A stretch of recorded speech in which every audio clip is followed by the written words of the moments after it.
강혜신의 오늘의 미국.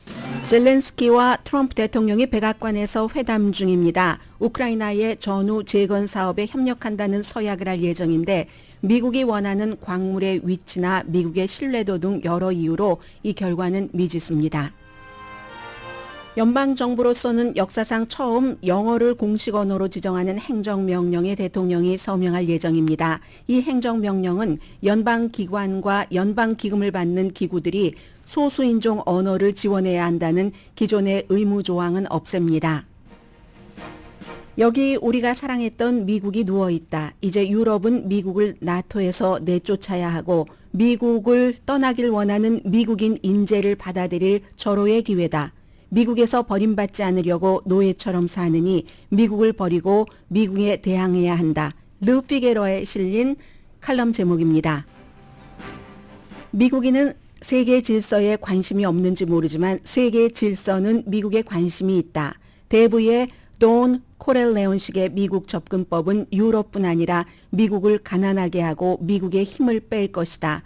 미국은 지금도 코스를 바꿀 기회가 있지만 이제 세계가 미국에서 등을 돌렸다. 이코노미스트 기사의 요약입니다. 연방 판사가 백악관 인사관리국의 연방 공무원 대규모 해고는 불법이고 월권이므로 시행을 일시 중단하라고 명령했습니다.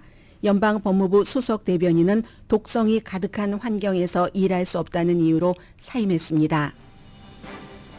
멕시코가 미국의 관세를 피하기 위한 목적으로 29명의 마약 카르텔 대부와 조직원들을 미국으로 송환했습니다.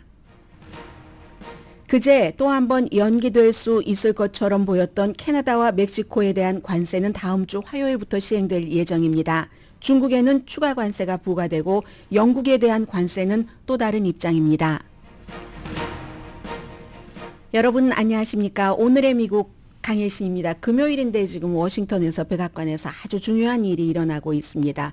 우크라이나와 미국의 합동재건기금, 이제 이 같은 기구가 마련이 돼서 전쟁은 언젠가는 끝나겠죠. 그리고 이제 우크라이나가 다시 재건될 때 미국과 우크라이나가 재건 사업도 같이 하고 그리고 이제 그에 따른 여러 가지 뭐 광물 등으로 이루어지는 기간 산업 등등의 수입을 미국이 가져간다. 뭐 재투자하기도 하고 가져간다. 광물뿐만이 아니라 에너지도 마찬가지고요. 트럼프 대통령이 대단히 큰 협정에 서명할 것이다 라고 얘기를 했는데 근데 중요한 것은 우크라이나에 대한 안전보장이 여기 현재로서는 안 들어가 있는 것으로 파악들을 하고 있는데 어떻게 될지 모르겠어요. 그런데 일부 공화당 의원들은 그 우크라이나에 대한 안보 보장이 없으면 안 된다. 이 세상에 국가와 국가 간의 약속을 맺는데 우크라이나가 물론 지금까지 미국이 많이 도와줘서 러시아를 그만큼 물리칠 수 있었지만 도와준 돈의 몇 배를 가져가겠다고 얘기를 하고 무조건 우리만 이득을 본다 하면은 그게 성립이 안 되죠. 그래서 이제 공화당은 그런 걸 너무 잘 알고 그리고 또 러시아를 믿지 못하기 때문에 우크라이나에 대한 안보 보장은 해줘야지 된다. 트럼프에게 용기를 내서 요즘 트럼프에게 말하려면 용기 내야지 돼요. 공화당에서도. 그래서 특히 이제 뭐 그 틸리스 상원 의원이 그 같은 약속이 중요합니다. 했는데 뭐 현재로서는 그 같은 약속은 하지 않는 것으로 보입니다. 어제 이제 BBC 방송의 기자가 트럼프 대통령에게 물어봤어요. 왜냐하면 영국 총리가 와서 회담하고 했기 때문에 내일 젤렌스키 대통령을 만나는데 불과 얼마 전에 독재자라고 한 말 거기에 대해서 사과할 생각이 있으세요? 이러니까 트럼프 대통령이 내가 그런 말을 했다고요? 내가 그런 말을 했다는 게 믿을 수가 없어요.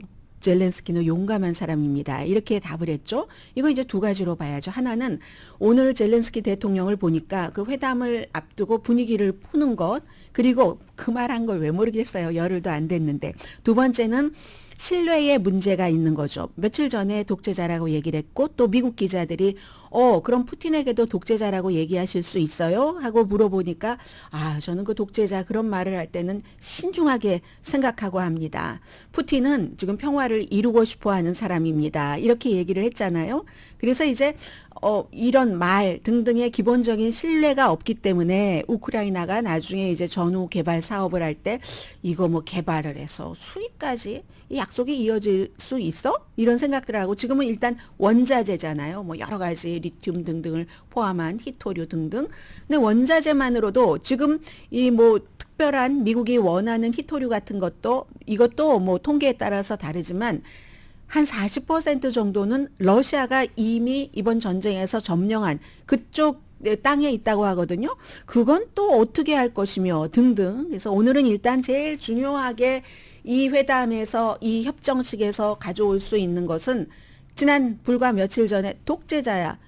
젤렌스키가 침공했잖아. 이렇게 얘기한 그 관계가 조금 개선된다는 것. 이 정도가 이제 최대에 끌어낼 수 있는 것으로 보고요. 이렇게 이제 유럽에서도 뭐 이번 주에 프랑스 대통령 왔고 영국 대통령 와서 한 얘기가 다 우크라이나를 버리지 말아라. 러시아만 믿지 말아라 하는 얘기였잖아요. 근데 이렇게 얘기하면서도 프랑스나 영국의 대통령 총리 다 지금 다른 마음을 먹고 있습니다. 다른 마음. 오늘은요. 제가 오늘의 미국을 진행한 지가 꽤 오래됐는데 두 가지의 해외의 칼럼을 연속해서 소개드린 것은 저는 처음이라고 생각이 됩니다. 이 앞부분에는 르 피가로의 한 분 그 칼럼니스트, 한국에도 뭐 교황의 경제학인가 뭐 이런 책 이분이 쓴 책 그 번역된 거 있거든요. 칼럼니스트. 그분의 것을 소개를 해드리고 그리고 광고 들으신 뒤에는 또 다른 굉장히 저도 이제 처음 들었던 얘기들이 많이 있는데 글 안에는요. 특히 유럽에서 미국의 인재를 받아들일 준비를 해야지 되고 미국과 다 절연을 해야지 된다. 이런 칼럼이거든요. 미국 밖에서 보는 미국도 중요하니까 오늘 이런 컬럼을 연속해서 전해드리겠습니다. 르 피가로에는 제목이 이렇습니다. 여기 우리가 사랑했던 미국이 누워있다. 유럽의 친구이자 굳건한 동맹이었던 과거입니다. 미국 말입니다. 왜 누워있다고 했는지는 제가 생각을 좀 해봤어요. 에드와르 테드로라는 프랑스의 뭐 말하자면 지식인이죠. 뭐 에세이스트라고도 할 수 있고 칼럼니스트. 국제 정세하고 유럽, 뭐 특히 이제 경제를 중심으로 해서 많이 글을 쓰시는 분인데 글을 요약을 해드리겠습니다. 세계 무대 첫 문장이 이렇게 시작합니다. 아마 여러분들께서 지금 미국이 세계에서 어떤 위치인지를 파악하는 데 도움이 좀 되실 것 같습니다. 뭐 이것도 한쪽의 얘기예요. 세계 무대, 권력의 극장, 그리고 현실. 지난 월요일, 뭐 며칠 전이에요. 외교 무대 두 군데에서 있었는데 거의 같은 그런 공간에서 세계에 돌이킬 수 없는 전환을 보여줬습니다. 워싱턴에서는 무대와 조명, 플래시를 사랑하는 두 명의 쇼맨이 그들의 브로맨스를 연출했죠. 남성적인 악수, 이 악수 때문에 트럼프 대통령 뭐 여기에 뭐죠? 멍들고 그거 뭐 혈액순환이 잘 안 되는 거 아니야? 했던 그 악수, 아주 만들어진 미소, 그리고 실제로는 의미 없는 말과 숫자들의 반복. 우리는 에마뉴엘 마크롱이 우크라이나의 무조건적인 항복을 승인하지 않으려는 그 바람 얘기한 거 본인 그 프랑스의 대통령인데 이렇게 얘기합니다. 그걸 기억합니다. 두 명의 쇼맨이라고 얘기를 해요. 도널드 트럼프 쪽에서는 돈에 대한 집착이 눈에 띄었습니다. 그는 자신의 부동산 회사 재무제표처럼 숫자를 조작하면서도 푸틴과 젤렌스키와 거래를 성사시켜서 우크라이나의 광물 자원을 장악하려고 고집했습니다. 부동산 중개인 수수료를 받으려는 건가요? 워싱턴의 하나의 무대였고 프렌치니까 킬로미터로 계산했습니다. 수백 킬로미터 북쪽에서는 뉴욕이죠. 새로운 세계 질서의 현실이 워싱턴의 연극과는 정반대로 잔인하게 표현됐습니다. 그날의 건 너무 중요합니다. 유엔에서 루즈벨트의 유엔, 레이건, 케네디의 미국이었던 그 미국이 트럼프의 미국이 된 지금은 가능한 한 빨리 우크라이나에 무조건 항복을 준비하는 결의안에 투표했습니다. 이건 이제 미국이 발의한 결의안입니다. 무조건적인 항복. 그리고 벨라루스, 북한, 러시아와 같은 입장으로 또 미국이 또 다른 결의안에 투표를 했습니다. 이거 통과됐어요. 두 개 다. 이거 러시아를 비난하지 않은 것이고요. 여기 우리가 사랑했던 미국이 누워 있습니다. 우리의 친구이자 굳건한 동맹이었던 미국. 그리고 이젠 그 미국이 자유와 진실, 인본주의를 사랑하는 우리 유럽 민주주의 국가들의 등을 돌리고 있습니다. 미국이 우리에게 적대적으로 행동하기로 선택했다면 우리는 무엇을 해야 할까요? 본질적으로 세 가지입니다. 첫 번째, 먼저 군사 문제입니다. 미국의 자비를 노예처럼 기다리는 것을 유럽은 중단해야 합니다. 미국은 우리에게 그런 자비를 주지 않습니다. 유엔에서 미국의 투표, 러시아와 편을 먹고 유럽을 버린 그 투표로 인한 결과를 받아들여야지 됩니다. 희망회로 돌리지 말고. 미국이 나토의 적의 입장에 동조한다면 러시아입니다. 미국을 그럼 우리 나토에서 제외시켜야죠. 그리고 우리만의 안보 구조를 구축해야 합니다. 한국에도 통하는 얘기입니다. 미국 없이 말입니다. 그게 어떻게 미국 없이 되겠어? 유럽만으로 가능해? 불가능하다고 말하는 사람들은 다시 계산해야 합니다. 유럽연합과 영국의 GDP가 러시아의 10배입니다. 유럽인의 유일한 문제는 자신을 방어하기 위해서 미국 없이 싸울 의지입니다. 말과 연설이 아닌 워싱턴에서 보여준 쇼맨십이 아닌 적을 깊숙이 타격할 수 있는 장거리 미사일로 유럽에 대한 지상 침공이나 해상 공격 의지를 무력화할 수 있는 수백만 대의 드론으로 그리고 무엇보다 핵탄두로 말입니다. 만약 미국이 유럽을 떠나야 한다면 그리고 아시아에 대한 전략적 우선순위 때문에 또 그렇게 하려는 게 의도예요. 이게 오바마 때부터 바뀐 거죠. 뭐 중국을 견제하면서 유럽 대륙의 재래식 또는 핵 공격자에 대해서 사용할 수 있는 유일한 핵무기는 영국과 프랑스의 무기입니다. 우크라이나에 그냥 프랑스 군대를 보내자는 다시 한번 그 연극적인 워싱턴에서의 아이디어로 그렇게 뭐 정신을 그냥 자극하고 뭐 자기 승리 이렇게 하기보다는 단 하나의 뭔가를 해야지 됩니다. 이 프랑스의 대통령은 모든 유럽의 동료들 독일, 영국, 이탈리아, 폴란드를 선두로 다 모아야지 됩니다. 그리고 너무나 불안정해지고 심지어 우리의 이익에 적대적이 된 미국 없이 우리의 핵우산을 동맹국들과 공유할 방법과 수단을 진지하게 논의해야지 됩니다. 앙겔라 머르켈, 올라프 숄츠 독일 총리, 보리스 존슨 영국 총리, 마테우스 모라비에츠키 폴란드의 전 총리요. 이렇게 실패한 지도자들 사이에서는 지도자들이 있을 때는 불가능했습니다. 지금 새로운 지도부로 바뀌었죠. 프리드리 메르츠 차기 독일 총리, 키어 스타머, 현 신임 영국 총리, 도널드 투크스 폴란드 총리 이런 사람들과 함께는 가능합니다. 프리드리 메르츠도 딱 우리가 미국에서부터 독립해야지 되는 것을 첫 번째로 논다고 보고 있잖아요. 이런 핵우산의 공유는 특히 중요한 군사적, 산업적, 재정적인 대가와 함께 서로 주고받으면서 이루어질 겁니다.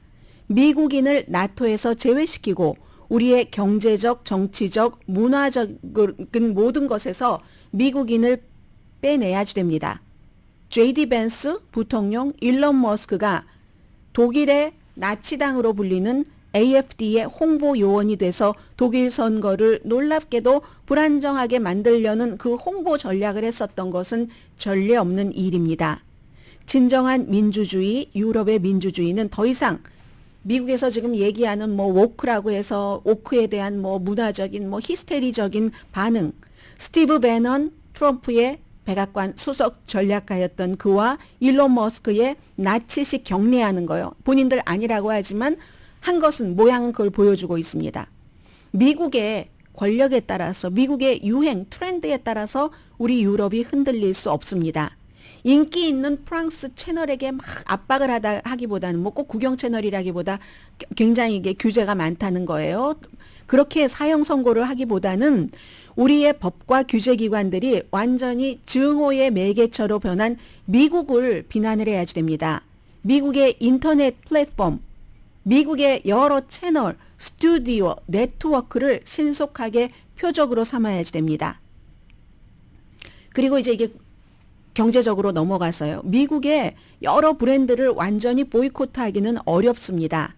그 소비자들이 사는 거니까요. 그러나 미국의 컨설팅 서비스를 포기하는 것은 필요하고 쉽게 실현됩니다. 여기에 대해서는 법을 기다릴 것도 없이 도덕적인 책임이 있습니다. 유럽과 프랑스의 지도자들이 미국 IT 서비스 투자, 무슨 또 투자은행, 미국의 컨설팅 회사, 미국의 법률사무소, 회계사무소 있죠? 체계적으로 국가에서 이제 그들의 도움을 받고 그들을 이용하는 것을 멈춰야지 됩니다. 제외 목록에서 멈춰야지 됩니다. 특히 미국의 애국법이 있죠. 이게 이런 회사들을 모든 데이터를 미국 연방정부로 이전하도록 강제하고 있기 때문에 미국은 지금 중국이 정부를 가져간다고 그러지만 미국도 유럽에서 다 가져가는데 미국은 그동안 우리는 공동체라는 것으로 이렇게 하는 것을 허용을 했는데 이건 안 됩니다. 이제부터는 그런 우리 것에 우리 내부에서 미국으로 가져가는 미국 회사들에 의해서 그 같은 정보는 모두 일론 머스크 소유가 됩니다. 일론 머스크와 일론 머스크 그룹의 소유물입니다. 트럼프보다도 일론 머스크를 더 위에 내세웁니다. 그리고 군사, 경제에 이어서 마지막으로 이게 아마 가장 중요합니다. 미국이 우리를 버릴 때 우리가 어떻게 해야지 되는가. 세 번째, 미국 인재를 유럽에서 환영할 준비를 해야지 됩니다. 역사가 남겨준 정말 아이러니인데 미국에서 유럽으로 놀랍게도 아마 이주하고 싶다는 사람, 그런 사람들이 있을 가능성이 상당히 높습니다. 이거 완전히 역방향의 두뇌 유출입니다. 미국이 연방정부도 해체하고 심지어 군대의 정말 빠른 해체, 이 군대에 대해서는 이렇게 괄호 열고 얘기하네요. 군대에서의 마녀 사냥, 전례 없는 일인데 이건 이제 DEI 정책이 없어진다 하면서 흑인이니까 합참 의장이 됐지 네가 어떻게 될 수 있겠어 하고 합참 의장을 해고하고 그 자리에 누구를 놨냐면 존 레이즌 케인. 이 사람은요 별 셋입니다. 합참 의장은 지금까지 그래도 별 4 정도는 돼야지 됐거든요. 이 칼럼니스트는 다음 총장으로 선택한 존 레이즌 케인, 이렇게 평범한 경력과 아주 그냥 그럭저럭한 사람을 지금 DEI 없앤다 하면서 합참 의장으로 데려오고 있습니다. 미국이 이렇게 이제 약해지고 이상해진다는 거예요. 이럴 때 미국의 최고의 어떤 인재들이 나 여기는 정이 떨어져서 하면서 유럽을 바라볼 것이라고 얘기를 하네요. 가장 교육 수준이 높고 자유와 민주주의에 관심이 많은 사람들, 20세기에 미국을 위대하게 만든 미국인들도 포함되고 다른 곳을 쳐다볼 겁니다. 특히 그들이 현 행정부의 표적이 된다면 말입니다. 지금 표적 수사 다 받고 있고요. 이 칼럼니스트는 이런 기회는 아주 드뭅니다. 프랑스와 유럽은 이를 잡을 수 있는 수단을 미리 다 갖춰놓고 있어야 됩니다. 워싱턴에 가서 트럼프와 누가 악수를 더 세게 하느냐 하고 연극하는 거 그만두고 실질적인 군사력 강화, 드론, 장거리 미사일, 핵탄두의 생산을 빨리 함으로써 말입니다. 자체 방어하고 미국에 대한 의존도를 줄여야지 됩니다. 물론 논란의 여지도 있고 군비 증강이 꼭 안보로 이어진다는 보장도 없지만 더 큰 군비 증강을 일으킬 수도 있고, 그러나 미국이 유럽을 버릴 때 미국의 자비를 기다리는 그런 노예와 같은 그런 생각, 노예에게 미안합니다. 이분이 썼으니까 그렇게 해서는 안 된다는 얘기를 하고 있습니다.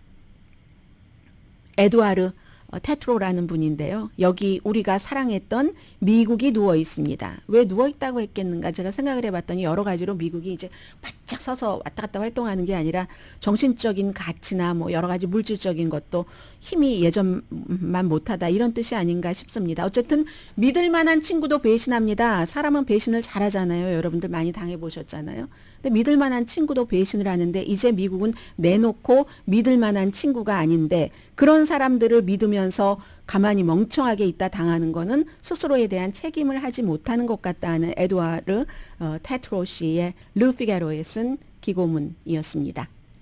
라디오 서울 방송 오늘의 미국 듣고 계십니다. 좀 전에는 프랑스의 르 피가로에 실린 칼럼을 소개를 해드렸고요. 밖에서 본 미국입니다. 이번에는 이코노미스트입니다. 1945년 이후 세계 질서의 붕괴 속도가 이처럼 빠른 적이 없다. 지금 엄청 정말 모두가 놀라고 있어요. 엄청나게 빨라지고 있는데 이 칼럼은요. 이 트럼프 대통령 측의 입장도 이 안에 또 다 들어 있습니다. 유엔에서 미국이 러시아와 북한 편에 선 것은 놀라운 장면이다. 이거 정말 굉장한 역사인 거죠. 차기 독일 총리 뭐 되겠죠. 프리드리 메르츠가 6월까지 나토가 사라질 수도 있다. 앞서 그 르피가로의 글을 쓰신 분은 미국을 나토에서 탈퇴시켜야지 된다고 하는데 나토가 사라질 수도 있다고 경고를 했는데 지금이 이렇게 놀라운 세계 질서의 붕괴 속도라는 것이 강대국이 거래를 하거나 아니면 뭔가를 약한 쪽을 괴롭히는 힘이 정의인 세상이 너무나 놀랄 만큼 빨리 오고 있다. 펠로폰네소스 전쟁을 얘기를 합니다. 또다시. 트럼프 대통령은 나의 거래가 내가 처음부터 이제 계속 나는 거래의 달인이라고 얘기를 하니까 그 거래가 평화를 가져올 것이고 미국이 지난 80년 동안 이용만 당하다가 초강대국 지위를 이제부터는 이용당하는 게 아니라 우리의 이익으로 바꿀 것이라고 주장을 한다. 그런데 그 같은 주장은 세계를 더 위험하게 만들고 미국도 마찬가지다. 세계뿐만이 아니라 미국도 약하고 가난하게 만들 것이다. 뭐 보면 알죠. 어떻게 됐는지. 어쨌든 이제 이런 컬럼들이 눈에 띄니까 제가 여러분들께 소개를 해드리는 겁니다.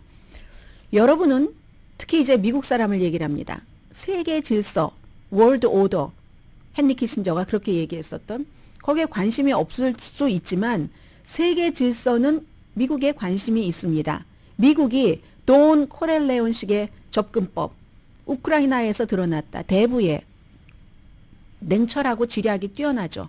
그 마피아의 보수가, 조직적인 그 보수가, 그리고 이제 권력이라든가 가족끼리 그 안에 내부의 그 충성도, 그리고는 이제 범죄 세계에서의 그 영향력, 그 캐릭터요. 이런 식의 접근법이 우크라이나에서 뭐 지원한 지원금도 뭐 몇 배 불리고 해가면서 내가 언제 독재자라고 해가면서 이렇게 하면서 목적을 위해서 수단과 방법을 가리지 않는 이제 이런 것을 보여줬다라고 얘기를 하죠. 마론 브란도. 미국이 뭐 받을 거 받아간다고 하면서도 우크라이나의 안보에 대해서 보장을 해줄지 해주지 않을지 그건 잘 모르겠어요. 그리고 그렇게 보장을 해준다 한들 말을 이렇게 바꾸고 저렇게 바꾸는 미국을 우크라이나인들 믿겠습니까? 이코노미스트는 지금 트럼프 행정부에서 여러 가지 아이디어 그리고 이제 나름대로 다 또 자아들도 있다는 겁니다. 트럼프가 워낙에 강하니까 똘똘 뭉쳐있긴 하지만 트럼프가 더 강한가요? 일론 머스크가 더 강한 거예요? 그렇지만 그래서 소용돌이가 있는데 한 가지 일치하는 게 있는데 이 한 가지 일치하는 것은 지금 이제 트럼프 주변에서는 미국이 1945년 대한민국이 해방된 2차 대전 끝난 에어컨 또 나와요.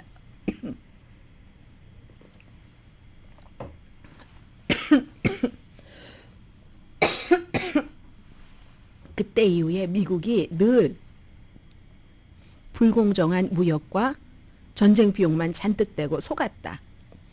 그래서 이제 트럼프 대통령이 내가 극적인 거래로 미국의 이익을 최대화하겠다.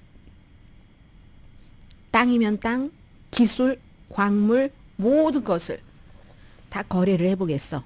내 인생 자체가 거래잖아.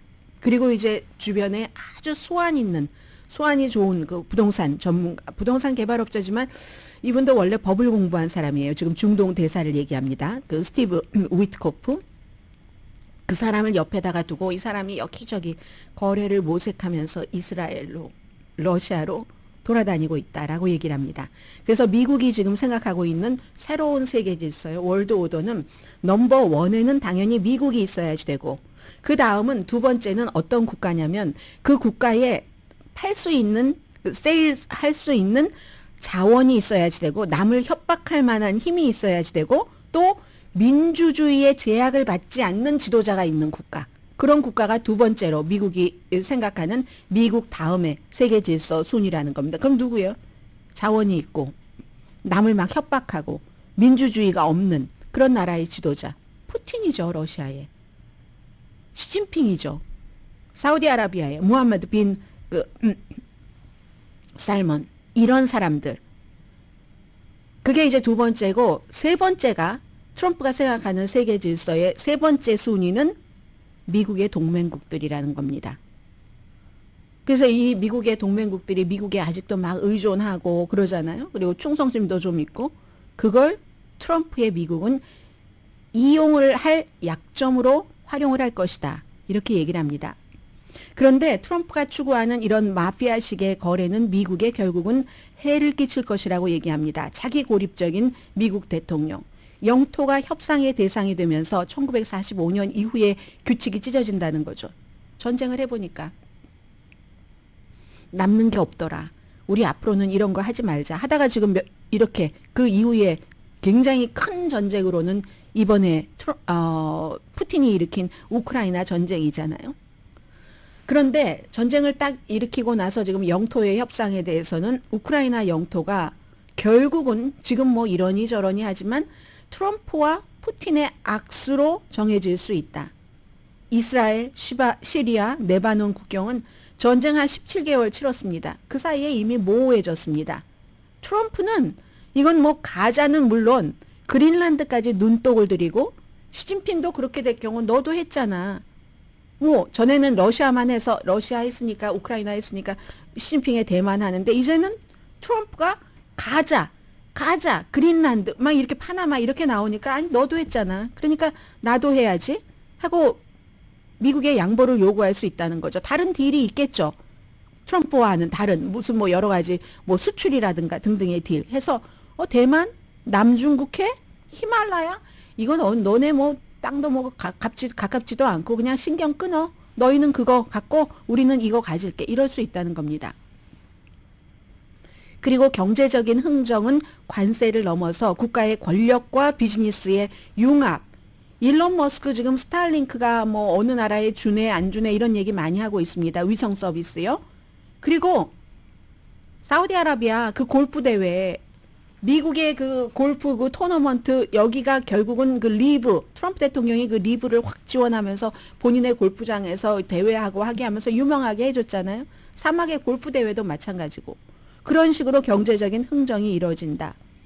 그래서 이제 새로운 거래 이런 협상을 하는 지도자 트럼프를 중심으로 해서 이 같은 방식이 미국도 세계에도 이득이 될 것이라고 주장을 하는데 그 주장이 옳은가? 1945년 이후에 세계 질서가 좀 쇠퇴했다고 말하는 건 일리가 있다. 이 얘기는 이제 벌써 한 얼마 전부터 계속 본격적으로 나옵니다. 무슨 어피니언 리더인 앤드류 설리번식이라든가 뭐 소련도 무너졌고 뭐 독일의 나치도 무너졌고 또 무너진 게 미국이 가서 그 나치를 무너뜨려 놓고는 새로운 신나치를 지금 미국이 지원을 하잖아요. 일론 머스크 그리고 스티브 배넌, 제이디 벤스 이런 사람들이.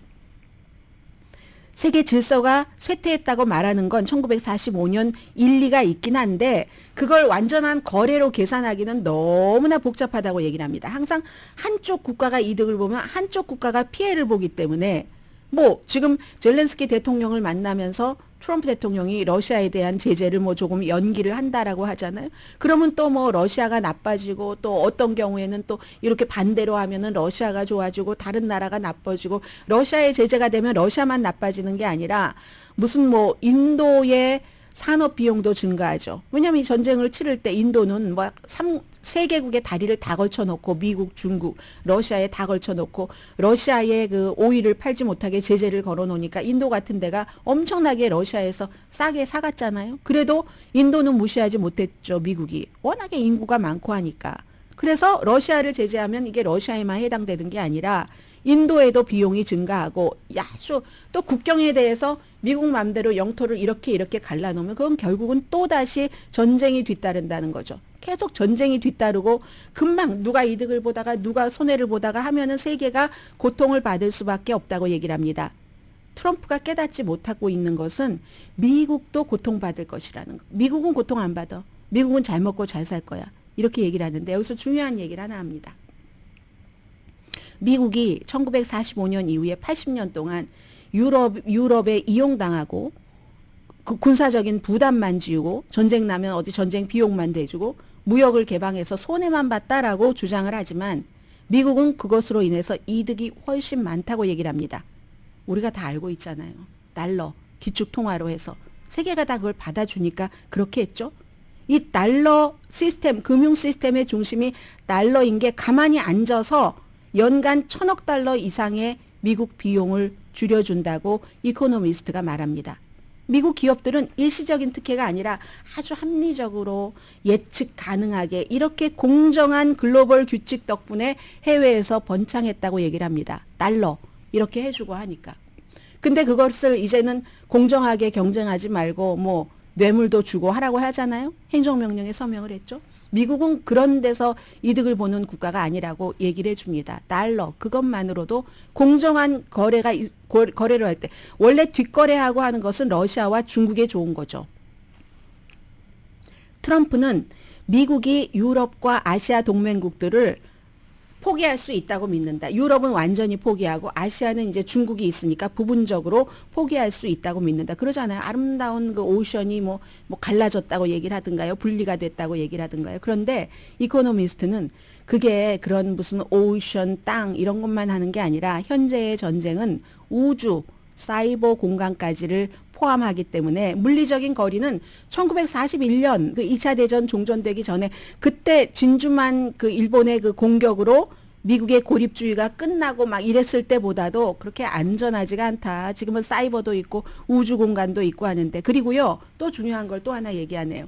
미국이 만약에 미국 본토가 공격을 당할 수도 있죠. 이렇게 하다가는 뭐 당할 수도 있지만 안 당할 수도 있지만 당할 수 없다고 누가 장담을 하겠습니까? 그럴 때는 그러니까 공격을 안 당해도 방어를 좀 철저히 하려고 할 때는 미국도 유럽이 필요합니다. 독일의 공군기지, 호주의 정보기지, 캐나다 북극의 미사일 추적 이런 모든 것 이런 것은 다 동맹국에 지금 의존을 하고 있습니다. 트럼프 세계에서 미국은 더 이상 이런 것을 못 가질 수 있다는 얘기입니다. 특히 독일의 총리가 미국과 단절하는 것을 제1의 목표라고 했잖아요. 공군기지 쓰게 해주겠어요? 호주?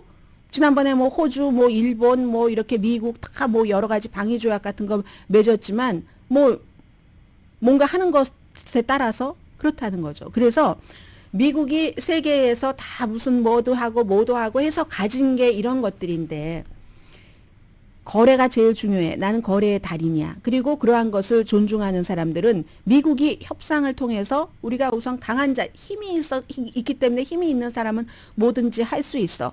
가질 수 있어라고 믿지만 그렇게 가정을 하지만 이제 미국의 영향력은 급격히 떨어질 것이라고 이코노미스트는 예상을 합니다. 배신당한 유럽과 동맹국들 배신당했죠. 지금. 미국을 빼고 서로에게 의지할 겁니다. 그리고 나서 혼란이 확산되면 미국은 아시아에서도 핵무기 경쟁과 같은 위협에 처할 겁니다. 한국도 지금 자체 핵무장 얘기 나오잖아요. 미국을 어떻게 믿겠어요? 위험한 시기에는 이 내용 참 중요하네요. 위험한 시기에는 친구, 신뢰, 규칙이 돈벌이보다 가치가 있는 겁니다. 지금이라도 미국의 이런 던식의 대부, 그 마피아 보스식의 이 같은 접근을 미국의 의회에서 막을 수도 있고, 의회 지금 못 막아요. 금융시장도 막을 수 있고, 유권자들도 금융시장도 지금 난립니다. 유권자들도 트럼프를 설득해서 스탑시킬 수는 있다. 그럴 것 같지 않죠? 설득 당할 것 같지도 않고 설득시킬 사람도 없을 것 같기도 하고 설득시킬 수는 있는데 이 말이 더 중요합니다. 마지막 문제입니다. 지금이라도 미국도 약해지고 가난해지고 세계도 위험해지는 이런 사태를 막기 위해서 트럼프에게 그런 마피아식으로 운영을 하지 말아라라고 스탑시킬 수는 있지만 그런데 어쩌나 이미 세계는 무법천지 시대, 미국의 무법천지 시대에 대비하기 시작했다. 이코노미스트의 글입니다.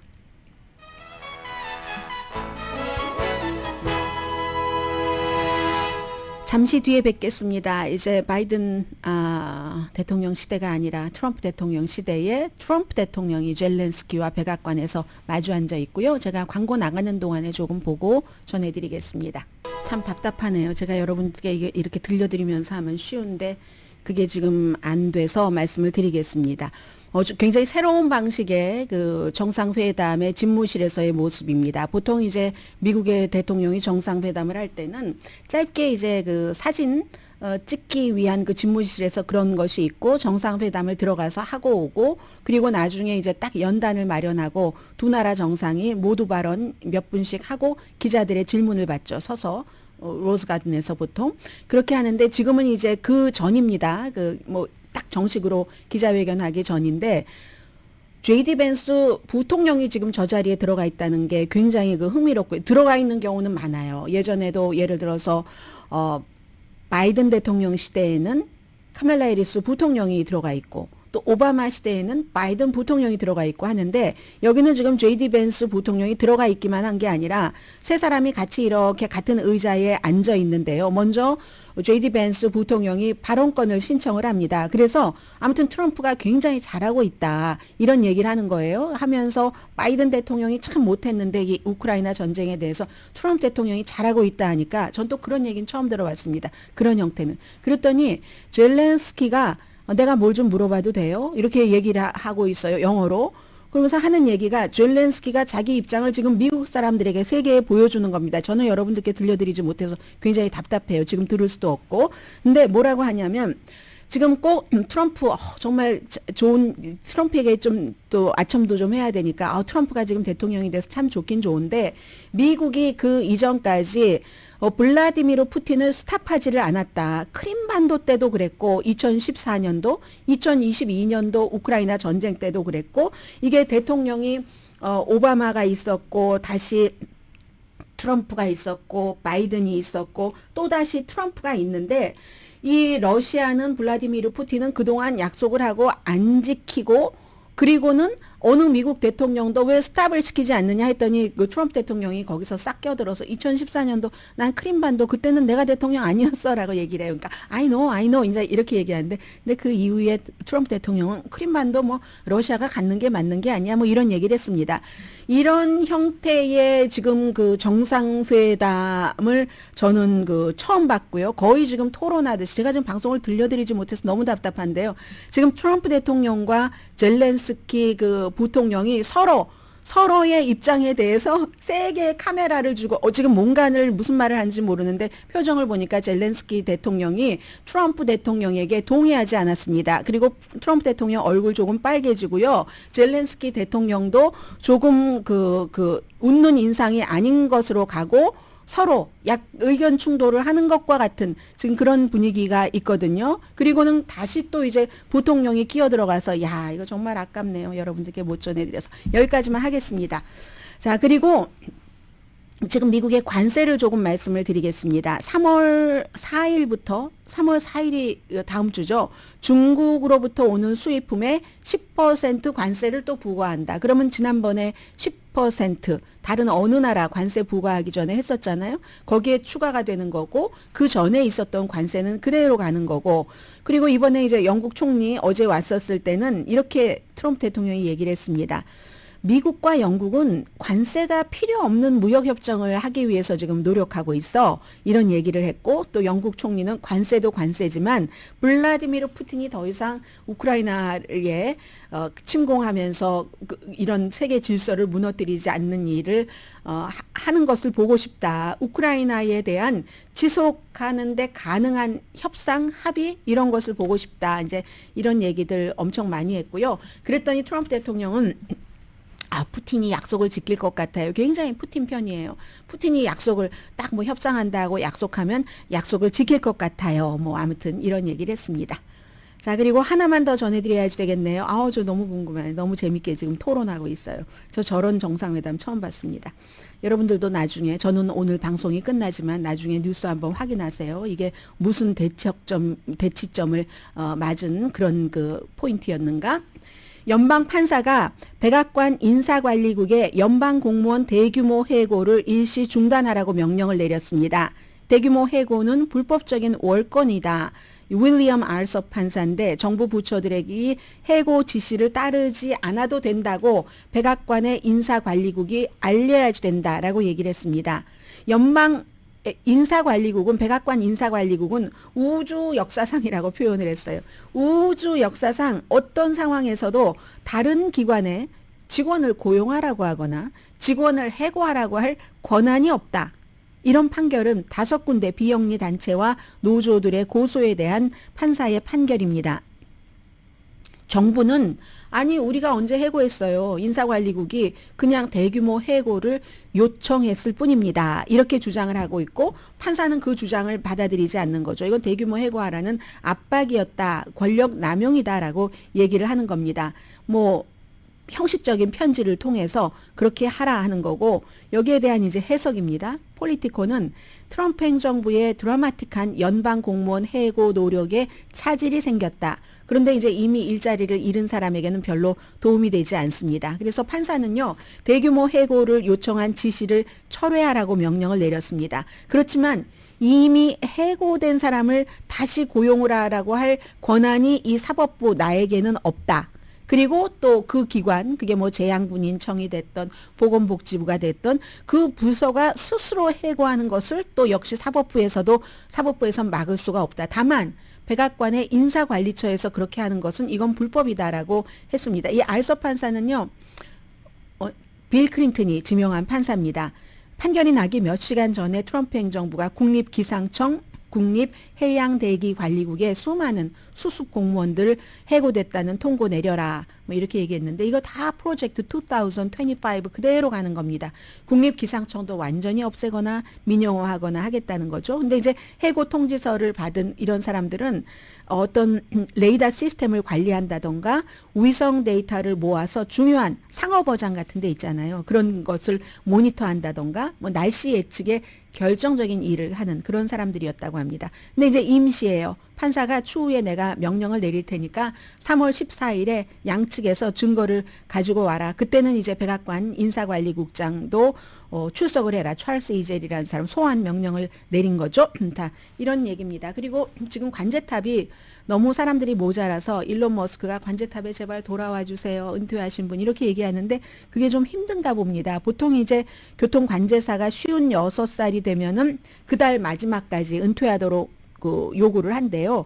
그런데 너무나 뛰어나다. 이런 경우 예외를 둬서 61살까지 가능한데 근데 그 항공교통관제사가 시력이 20/20여야지 된대요. 완전해야지 되죠. 청력도 마찬가지고 그리고 혈압 같은 것도 그리고 계속 이제 수시로 점검을 하잖아요. 그래서 이런 요건에 맞는 사람이 별로 없다는 그런 얘기 나오고 연방 법무부의 수석 대변인 조슈아 스투브는 이렇게 사임서를 얘기를 했습니다. 간단히 말해서 simply 이렇게 적대적이고 독성이 강한 업무 환경에서 일할 수 없습니다.